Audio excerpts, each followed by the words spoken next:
Star 9 news కి స్వాగతం. Bulletin లో ముందుగా హెడ్లైన్స్. బదిలీపై వెళ్తున్న సమాచార శాఖ డీడీ సాధారావుకు ఘనంగా సన్మానించిన జర్నలిస్టులు.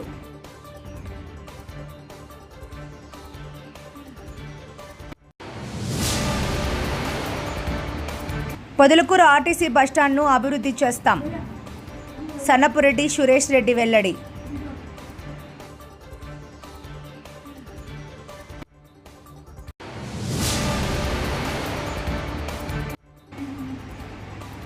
జగన్ అంటే నమ్మకం, చంద్రబాబు అంటే మోసం. పుస్తక ఆవిష్కరణ ఎమ్మెల్సీ పర్వతరెడ్డి చంద్రశేఖర్ రెడ్డి. నెల్లూరు జిల్లాలో జర్నలిస్టుల సమస్యలు పరిష్కరించడంలో సమాచార శాఖ డీడీ సాధారావు విశేష కృషి చేశారని జర్నలిస్టు యూనియన్ నేత ఇసనాకుల మల్లికార్జున అన్నారు. సోమవారం బదిలీపై విశాఖపట్నంకి వెళ్తున్న డిప్యూటీ డైరెక్టర్ సదారావును నెల్లూరు జిల్లా జర్నలిస్టు భవన్ ఏర్పాటు చేసిన సన్మాన కార్యక్రమాన్ని ఆయన సందర్శించారు. ఈ సందర్భంగా డీడీ సదారావు మాట్లాడుతూ బదిలీపై వెళ్లడం కాస్త బాధగా ఉన్నప్పటికీ ప్రభుత్వ ఉద్యోగులకు బదిలీలు సర్వసాధారణమన్నారు. జర్నలిస్టులకు ఏ సమస్య వచ్చినా దృష్టికి తీసుకుని వస్తే పరిష్కార మార్గం చూపుతామని చెప్పారు. బదిలీపై వెళ్లిన నెల్లూరు జిల్లా జర్నలిస్టు సేవలను మరవలేనని పేర్కొన్నారు. తాను విశాఖపట్నంకి వెళ్లిన సమస్య ఉంటే తన దృష్టికి తీసుకుని రావాలని, వాటికి పరిష్కారం చూపుతామని చెప్పారు. 2 ఏళ్ల పాటు నెల్లూరు జిల్లాలో పనిచేశానని, మనకు ప్రతి ఒక్క జర్నలిస్టు అధికారులు సహకరించినందుకు ధన్యవాదాలు తెలిపారు. ఈ సందర్భంగా సదారావుని వివిధ ఛానళ్లకు సంబంధించిన స్టాఫ్ రిపోర్టర్, స్టాఫ్ కెమెరాలు జర్నలిస్టులు ఘనంగా సన్మానించారు.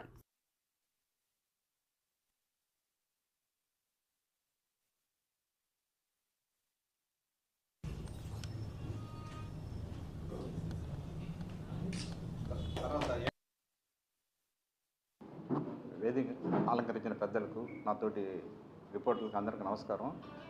ఈరోజు ముఖ్యంగా మన డిప్యూటీ డైరెక్టర్గా పదవి బదిలీ చేపట్టి 2 years నెల్లూరులో పనిచేసి జర్నలిస్టుల కోసం ఎంతో కష్టపడి వాళ్ళకి కావాల్సిన అక్రెడిషన్లు కానీ సమస్య లేకుండా ఎక్కడికక్కడికి తీర్చిదిద్దడం జరిగింది. అదేవిధంగా ఇళ్ల స్థలాల విషయంలో కూడా చాలా వరకు పోరాటం చేశాడు. కొన్ని గవర్నమెంట్ జీవోల వల్ల కొన్ని ఇబ్బందులు వచ్చినాయి, అంతేగాని జర్నలిస్టులకు అవసరమైన అక్రెడిషన్ ఏ ఇబ్బంది లేకుండా సకాలంలో సరిచేసాడు. అదేవిధంగా ఇక్కడి నుంచి ఈరోజు వైజాగ్కి ట్రాన్స్ఫర్ చేశారు.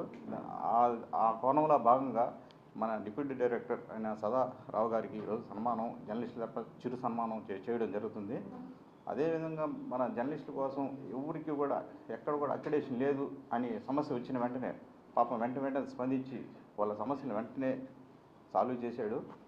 అదేవిధంగా రేపు రాబోయే డీడీ గారు కూడా మన జర్నలిస్టుల కోసం ఇదే విధంగా తమ వంతు సహకారం అందించాలని కోరుతున్నాము. ఇప్పుడు మన డిప్యూటీ డైరెక్టర్ గారు మాట్లాడతారు. మన జర్నలిస్ట్ మిత్రులందరూ ఈరోజు ఒక గొప్ప కార్యక్రమం చేపట్టారు. అదేంటంటే దాదాపుగా మన ఐఐటీఆర్కి సంబంధించిన డీడీ గారు రైతున్న సదాశివరావు గారు దాదాపుగా 2 సంవత్సరాల కాలం పాటు నెల్లూరు జిల్లాలో మన జర్నలిస్టులకు సంబంధించిన సమస్యలన్నింటినీ కూడా ఎంతో సావధానంగా, ఎంతో ఆయన ఓపిక మన సమస్యలన్నీ కూడా క్లియర్ చేశారు. మరి ఇప్పుడు ఆయన మన జిల్లా నుంచి కూడా ఆయన ఇతర జిల్లా బదిలీ అయిపోతున్నారు. ఈ సందర్భంగా మన జర్నలిస్టులందరూ కూడా ఆయన్ని సన్మానించుకోవడం ఎంతో, మన జర్నలిస్టుని సన్మానం చేసుకున్నంత గొప్పగా మనం చెప్పుకోవాలి. ఎందుకంటే జర్నలిస్టులకి ఈరోజు అండగా ఉండే వాళ్ళు ఎవరూ లేరు. వస్తున్నారు, వాళ్ళ విధులు వాళ్ళు నిర్వర్తించిపోతున్నారు. మరి ఏ జర్నలిస్ట్ ఏ సమస్య తీసుకొచ్చినా ఆయన చిరునవ్వుతో వాళ్ళకి ఆ సమస్యను పరిష్కారం చేసి వాళ్ళు సాటిస్ఫై చేసిపోయినటువంటి ఏకైక వ్యక్తి మన సదాశివరావు గారు.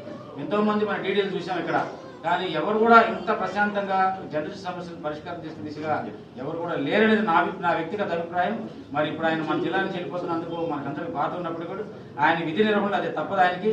మరి జర్నలిస్టులు అందరి తరఫున ఆయనకి మంచి జర్నీ ఇవ్వాలని చెప్పి ఆయన కూడా మనం కోరుకుంటూ హ్యాపీ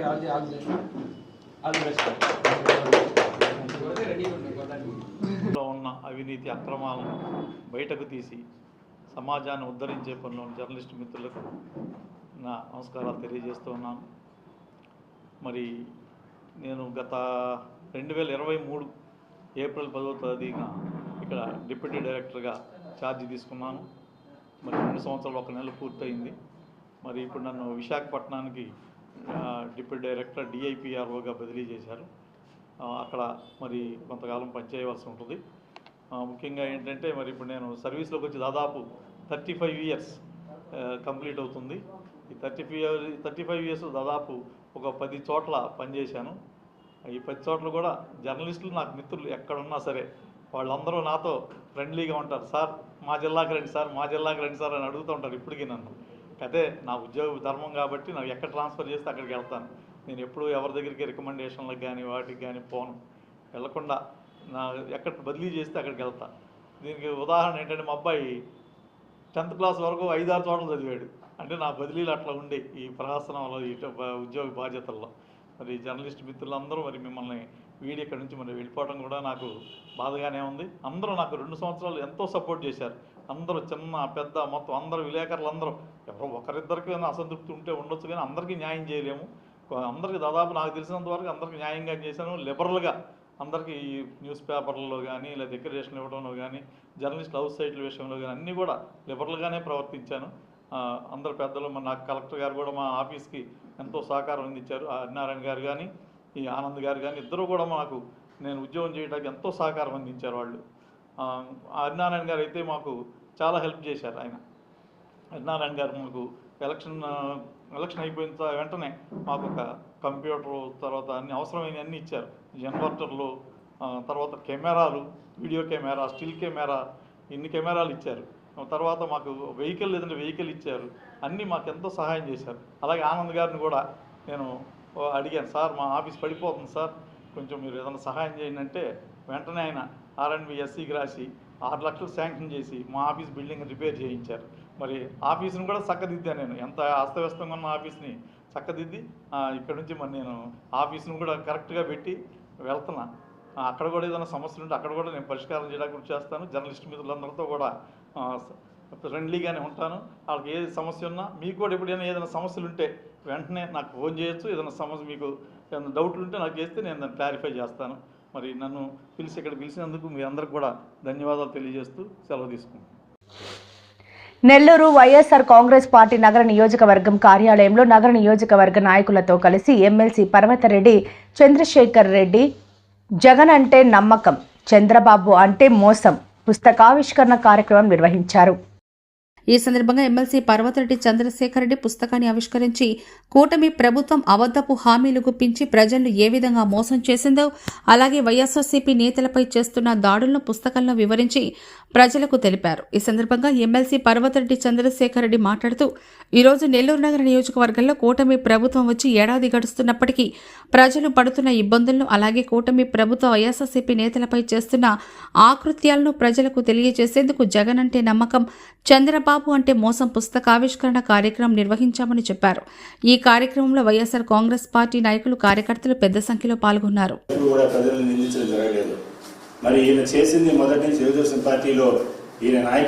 నెల్లూరు నగర నియోజకవర్గంలో కూటమి ప్రభుత్వం ఏర్పడి 1 సంవత్సరం పూర్తయి ప్రజలు పడుతున్నటువంటి కష్టాలు కానీ, ప్రజలు మాట్లాడుతున్నప్పుడు అంటే ఏదైతే వాళ్ళ ఆవేదన ఉందో ఆవేదనని వాళ్ళు వ్యక్తం చేసే క్రమంలో వైఎస్ఆర్సీపీ వాళ్ళకి అండగా నిలబడినప్పుడు అటు ప్రజల మీద కానీ, ఇటు వైఎస్ఆర్సీపీ కార్యకర్తల నాయకుల మీద కానీ చేస్తున్నటువంటి దాడులు కానీ, వీటన్నిటి మీద సమగ్రమైనటువంటి ఒక పుస్తకాన్ని ఈరోజు వైఎస్ఆర్సీపీ అన్ని నియోజకవర్గాల్లో కూడా ఆవిష్కరించడం జరుగుతూ ఉంది. దీనికి ప్రధానంగా జగన్ అంటే నమ్మకం, చంద్రబాబు అంటే మోసం. జనరల్గా చంద్రబాబు అంటే వెన్నుపోటు. మొదట్లో మామకు మాత్రమే వెన్నుపోటు పొడిచినాడు అని అనేది అందరిలో ఉన్నటువంటి అభిప్రాయం. ఈరోజు 5 కోట్ల మంది ప్రజలకి ఈరోజు వెన్నుపోటు పొడిచినటువంటి విధానం ఈ పుస్తకంలో సమగ్రంగా కూడా ఇవ్వడం జరిగింది. అన్ని ఉదాహరణలు ఎక్కడా కూడా వేగ్గా ఏదో గుడ్డ కాల్చి మొహాన వేసినట్టుగా కాకుండా ప్రతి దానికి ప్రూఫ్లతో సహా ఎక్కడ ఏ సంఘటన జరిగింది, ఎక్కడ ఏ విధంగా ప్రజలు మోసగించబడ్డారో 159 పేజీలతో ఈరోజు ఈ పుస్తకాన్ని కూడా రిలీజ్ చేయడం జరిగింది.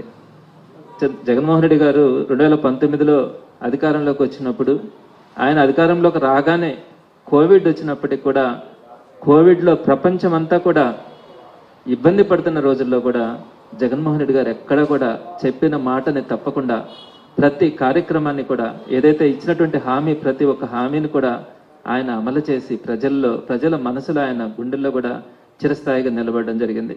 అయితే ఇప్పటికి కూడా ఆంధ్ర రాష్ట్రంలో పేదరికం అన్నది ఉంది. ఈ రోజుకి కూడా పేదవాళ్ళు ఆంధ్ర రాష్ట్రంలో చాలా మంది ఉన్నారు. ఇంత స్వతంత్రం వచ్చి 2 సంవత్సరాలైనా కూడా ఈ పేదరికం ఇంకా పోలా. జగన్మోహన్ రెడ్డి గారు వచ్చి కొంత కష్టపడి కొంతమందిని పేదరికం నుంచి బయటకు తీసుకొచ్చినా కూడా ఆ పేదరికంలో ఉన్నటువంటి ప్రజలు చంద్రబాబు ఇచ్చినటువంటి హామీలని, ఏవైతే దొంగ హామీలు ఇచ్చినారో ఆ హామీలన్నిటినీ నమ్మి మోసపోయి ఈరోజు ఆయనకు ఒక అధికారాన్ని ఇస్తే, అధికారానికి వచ్చిన మొట్టమొదటి రోజే ఈ హామీలు నెరవేర్చే పని నాది కాదన్నట్టుగా మాట్లాడాడు. అయితే జగన్మోహన్ రెడ్డి గారు కేవలం 11 సీట్లకే పరిమితమైన, ప్రపంచవ్యాప్తంగా కూడా జగన్మోహన్ రెడ్డి గారికి ఒక క్రేజ్ ఉండి భారతదేశంలోనే ఒక మంచి ముఖ్యమంత్రిగా ఒక మంచి పరిపాలనతో ఆయన ఆకట్టుకున్నప్పటికీ కూడా వీరు చేసినటువంటి అబద్ధాలు, మోసాలు, వీటన్నిటి కారణంగా ప్రజలు వారికి అవకాశం ఇచ్చి 11 సీట్లకే పరిమితం చేసిన 3వ రోజే జగన్మోహన్ రెడ్డి గారు లేచి నిలబడి ప్రజల పక్షాన మనం పోరాడాలా, చంద్రబాబు నాయుడు ఏ రోజు కూడా చెప్పిన హామీలు ఏ ఒక్కటి కూడా నెరవేర్చే మనిషి కాదు, మనం ముందుండి ఆ హామీలన్నింటినీ కూడా నెరవేర్చే పద్ధతిలో ఆయన మీద ఒత్తిడి తీసుకురావాలని చెప్పి అందరినీ కూడా అప్రమత్తం చేయడం కానీ, మేమంతా కూడా చేసిన పోరాట ఫలితంగా ఈరోజు ఏదో 1-2 కార్యక్రమాలు ఆయన చేయడం కూడా జరుగుతూ ఉంది. మొన్నటి రోజున చెప్తా ఉన్నాడు, నేను తల్లికి వందనం ఇచ్చేశాను, ఇంక ఏది ఇవ్వాల్సిన అవసరం లేదని చెప్తాడు. ఏ విధంగా ఆయన ఆ విధంగా మాట్లాడుతున్నాడు అర్థం కావట్లే. ఇంకా ఏమేమి చెప్పున్నాడు, అంతకుముందు మనము మహిళలకు సంబంధించి చేయూత కానీ, అదేవిధంగా మహిళలకు సంబంధించి ఇంకొక ప్రోగ్రాం ఉంది కదా, చేయూత, ఆసరా, ఈ 2 కార్యక్రమాల ద్వారా ప్రతి మహిళని కూడా సమాజంలో ఒక గౌరవ స్థానంలో ఉంచాలని ఆ రోజు ప్రయత్నించడం జరిగింది. దానికి ప్రత్యామ్నాయంగా ఆయన ఏం చెప్పాడు, నేను అన్ని పథకాలు లేను, ఒకే ఒక్క పథకం ఇస్తాను, ఆడబిడ్డ నిధి ఇస్తాను, ప్రతి మహిళకి 1500 రూపాయలు ఇస్తాను నెలకి, అంటే సంవత్సరానికి 18,000 రూపాయలు ఇస్తానని చెప్పాడు. దాని గురించి కానీ, అదేవిధంగా ఉచిత బస్సు ప్రయాణం అన్నాడు. అదేవిధంగా సుమారుగా 30 లక్షల మందికి నిరుద్యోగులకి నెలకు 3,000 రూపాయల నిరుద్యోగ భృతి ఇస్తానన్నాడు. వ్యవసాయదారులందరికీ సంవత్సరానికి 20,000 రూపాయలు, అదే ఆ గవర్నమెంట్లో 13,500 రూపాయలు ప్రతి రైతుకి కూడా క్రమం తప్పకుండా చెల్లించిన క్రమంలో 20,000 రూపాయలు చెప్పినటువంటి అబద్ధాలు. ఈ విధంగా 50 సంవత్సరాలు దాటినటువంటి బీసీ, ఎస్సీ, ఎస్టీ మైనార్టీలందరికీ కూడా వృద్ధాప్య పెన్షన్ ఇవ్వడం కానీ, ఇట్లా అనేకమైనటువంటి 143 హామీలు ఇచ్చి ఈ ఒక్క తల్లికి వందనం ఇచ్చినాను, అది కూడా ఈరోజు గ్రౌండ్ లెవెల్లో ఇంకా పూర్తిగా కూడా ఎగ్జిక్యూట్ కాల. మరి ఈ ఒక్క పథకం ఇచ్చేసి ఇంకేదైనా కనుక మీరు అడిగితే, ఒకవేళ సూపర్ 6 అనో ఇంకోటనో అడిగితే మీ నాలుకలు కోస్తాను అని చెప్పి మాట్లాడబోయి మీ నాలుక మందం అని చెప్పి సరిదిద్దుకొని మాట్లాడిన పరిస్థితి మనం గమనించినాం. అంటే ప్రజలు ఈరోజు 5 కోట్ల మంది ప్రజలు ఆశతో మీకు ఓట్లేస్తే, ఈరోజు మీరు చెప్పినటువంటి హామీల గురించి ప్రజలు మాట్లాడుతూ ఉంటే మీ నాలుక కోస్తానని చెప్పి సాక్షాత్ ఒక ముఖ్యమంత్రి మాట్లాడడానికి ప్రయత్నిస్తే దాన్ని ఏ విధంగా ప్రజలు అర్థం చేసుకోవాలా? అదేవిధంగా ఇంకోటి కూడా ఆయన చెప్పినాడు, తెలుగుదేశం పార్టీ నాయకులు, కార్యకర్తలకు మాత్రమే అధికారులు పనిచేయమన్నాడు. ఎక్కడైనా కూడా నాకు తెలిసి భారతదేశంలో, ఒక ప్రజాస్వామ్య దేశంలో ఏ ముఖ్యమంత్రి అయినా కూడా, ఏ ప్రధానమంత్రి అయినా కూడా ఒక పార్టీ కార్యకర్తల, నాయకులకు మాత్రమే అధికారులు పనిచేయమంటే ఎవరు నాన్న సొత్తు అనుకోవాలా? ఈ రాష్ట్రం ఆ అధికారులందరూ కూడా ఎవరి దగ్గర పనిచేస్తా ఉన్నారు అనుకోవాలా? ఎవరు జీతాలు ఇస్తే వారు పనిచేస్తున్నారు అనుకోవాలా? ఆ పార్టీ వాళ్ళు కనుక వాళ్ళకి జీతాలు ఇస్తా ఉన్నారా? ఏ విధంగా ఎవరు మాట్లాడతారు? వాస్తవంగా ఆ పాయింట్ మీద ఆయన్ని ముఖ్యమంత్రిగా కూడా బర్తరఫ్ చేసేదానికి అవకాశం ఉంటుంది. ఎందుకంటే ఒక ముఖ్యమంత్రిగా ప్రమాణ స్వీకారం చేసినప్పుడు రాగద్వేషాలకు అతీతంగా ప్రతి ఒక్కరిని కూడా సమానంగా చూస్తానని చెప్పి ప్రమాణం చేస్తాం. మరి ఆ ప్రమాణానికి భిన్నంగా మీరు ఈరోజు వెళ్తా ఉన్నప్పుడు మీరు ముఖ్యమంత్రిగా ఉండడానికి కూడా అనర్హులవుతారు. సో అట్లాంటి ఘోరమైనటువంటి పరిస్థితులు ఈరోజు ఆంధ్ర రాష్ట్రంలో ఉన్నాయి. వాటన్నింటినీ కూడా సమగ్రంగా ఇచ్చినటువంటి ఈ పుస్తకాన్ని ప్రజల ముందుకు తీసుకెళ్లే క్రమంలో ఈరోజు ఈ పుస్తకావిష్కరణ చేయడం కూడా జరిగింది. దీని మీద దీని ఏమంటారు, ఒక క్యూఆర్ కోడ్ను కూడా దీంట్లో ఇవ్వడం కూడా జరిగింది. జస్ట్ ఆ క్యూఆర్ కోడ్ని కనుక స్కాన్ చేస్తే ఈ 159 పేజీల పుస్తకం మొత్తం కూడా వారికి డౌన్లోడ్ కావడం కూడా జరుగుతుంది. కాబట్టి ఈ రూపంగా ప్రజలందరికీ కూడా ఈ పుస్తకాన్ని చేరువ చేయడంలో వైఎస్ఆర్సీపీ పార్టీ కార్యకర్తలు, నాయకులు కూడా ఉత్సాహంగా ముందుకు తీసుకెళ్తారని కూడా సవినయంగా మీ ద్వారా అందరికీ తెలియజేస్తా ఉన్నాను. పొదలకూరులోని ఆర్టీసీ బస్టాండ్లో అన్ని రకాల సౌకర్యాలను కల్పించి అభివృద్ధి చేయనున్నట్లు RTC Nellore regional chairman Sannapureddy Suresh Reddy వెల్లడించారు. ఆర్టీసీ బస్టాండ్ ప్రాంగణంలో జరుగుతున్న అభివృద్ధి పనులను మంగళవారం ఆయన రాపూర్ డిపో మేనేజర్ అనిల్ కుమార్ తో కలిసి పరిశీలించారు. ఈ సందర్భంగా సురేష్ రెడ్డి మీడియాతో మాట్లాడుతూ ఆర్టీసీ వ్యవస్థను గత ప్రభుత్వం నిర్వీర్యం చేసిందని ఆరోపించారు. ఆర్టీసీ ఆస్తులను మార్టిగేజ్ తనఖా పెట్టి తెచ్చిన డబ్బులను పక్కదారి పట్టించారని ఆరోపించారు. ప్రస్తుతం కూటమి ప్రభుత్వం చంద్రబాబు నాయుడు ఆధ్వర్యంలో ఆర్టీసీ వ్యవస్థను బలోపేతం చేస్తున్నట్లు వివరించారు. ఇందులో భాగంగా నెల్లూరు రీజియన్ కు త్వరలో 300 ఎలక్ట్రికల్ బస్సులు రానున్నట్లు చెప్పారు.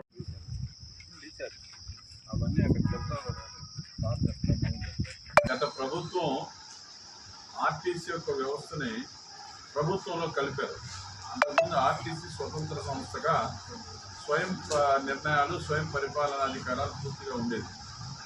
అయితే వాళ్ళు ప్రభుత్వంలో విలీనం చేసిన తర్వాత ప్రయాణికుల యొక్క సౌకర్యాలు కానివ్వండి, ఉద్యోగస్తుల యొక్క ఉండాల్సినటువంటి వాళ్ళ హక్కులు కానీ పూర్తిగా హరించి ఆర్టీసీ డిపోలను కూడా ఒక రకంగా మార్టిగేజ్ చేసి దాంట్లో నుంచి డబ్బు కూడా తీసుకొని వాళ్ళ యొక్క సొంత ప్రభుత్వం యొక్క వాళ్ళ అవసరాల కోసం ఖర్చు పెట్టారు తప్ప ప్రయాణికుల సౌకర్యం కానీ ఆర్టీసీ యొక్క స్థిరీకరణ గురించి ఏమాత్రం పట్టించుకోలేదు.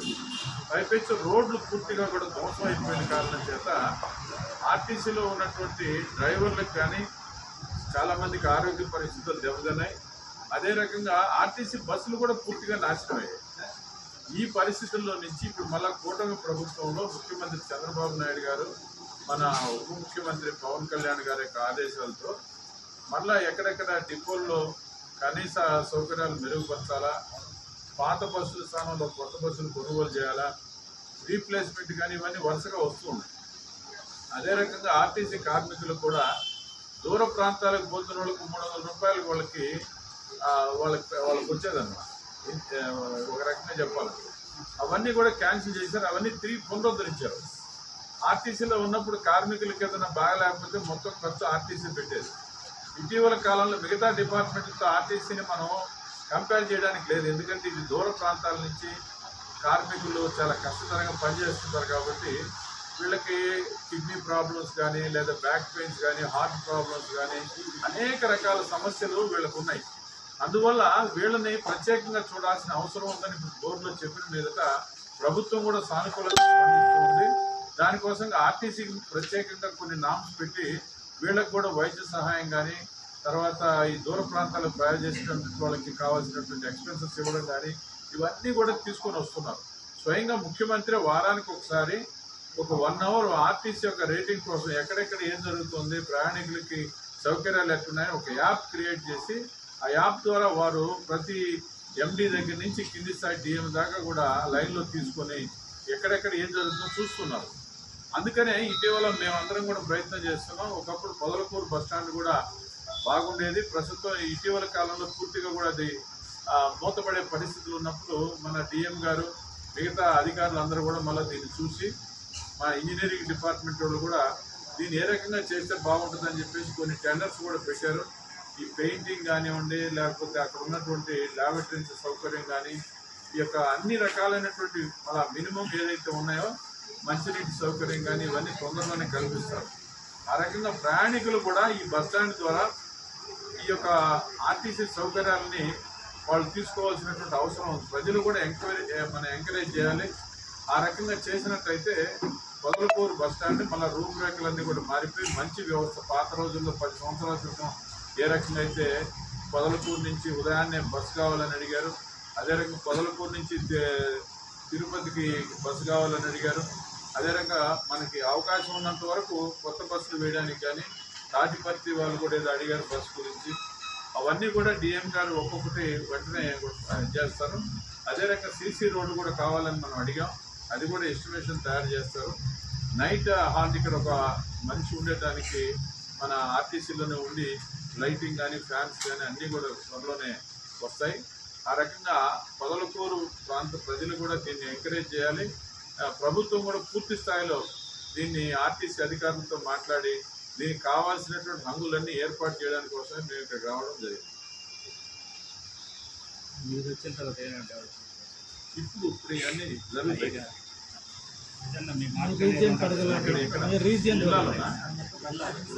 అన్ని బస్ స్టేషన్స్ అన్ని విజిట్ చేసాం. చిన్నవి కానీ పెద్దవి కానీ ఒక అల్లూరు మాత్రమే మేము మిగిలింది. ప్రతి బస్సు స్టేషన్ కూడా చూసి అక్కడ కావాల్సినటువంటి టాయిలెట్స్ కానీ, మంచినీటి సౌకర్యం కానీ, కరెంటు కానీ, లైటింగ్ కానీ, పెయింటింగ్ కానీ, వాళ్ళు కూర్చోవడానికి కావాల్సిన బల్లలు కానీ, ఇలా అన్ని కొత్త సర్వీసులు ఏర్పాటు చేయడం, పాత బస్సుల స్థానంలో కొత్త బస్సులు చేయడం, ఇలా మన వంతు ప్రయత్నం మనం చేస్తున్నాం. గతంలో ఉన్నటువంటి జోనల్ చైర్మన్స్ కంటే కూడా మన వంతు ప్రత్యేకంగా ఆర్టీసీ యొక్క వ్యవస్థను బలోపేతం చేయడానికి కోసంగా మన వంతు సహాయం చేస్తున్నాం. ప్రత్యేకించి స్థానిక ఎమ్మెల్యేలు, మంత్రులు అందరి సహకారంతోనే ఈ పనులన్నీ జరుగుతున్నాయి.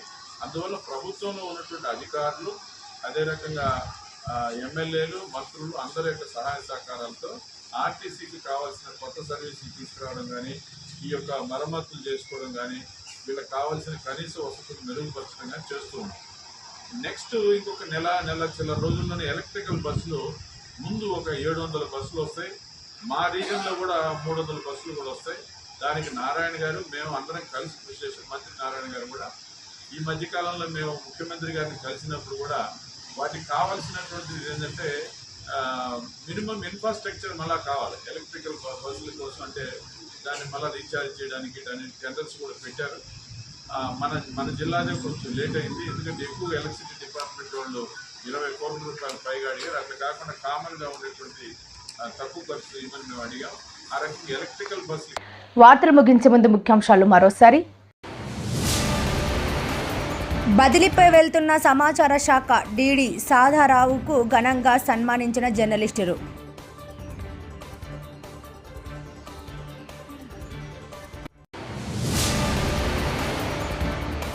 పొదలకూరు ఆర్టీసీ బస్టాండ్ను అభివృద్ధి చేస్తాం.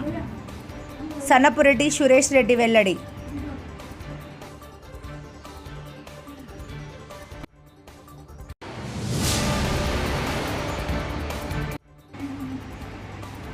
జగన్ అంటే నమ్మకం, చంద్రబాబు అంటే మోసం. పుస్తక ఆవిష్కరణ ఎమ్మెల్సీ పర్వతరెడ్డి చంద్రశేఖర్ రెడ్డి. మరిన్ని లేటెస్ట్ అప్డేట్స్ కోసం చూస్తూనే ఉండండి Star 9 Live.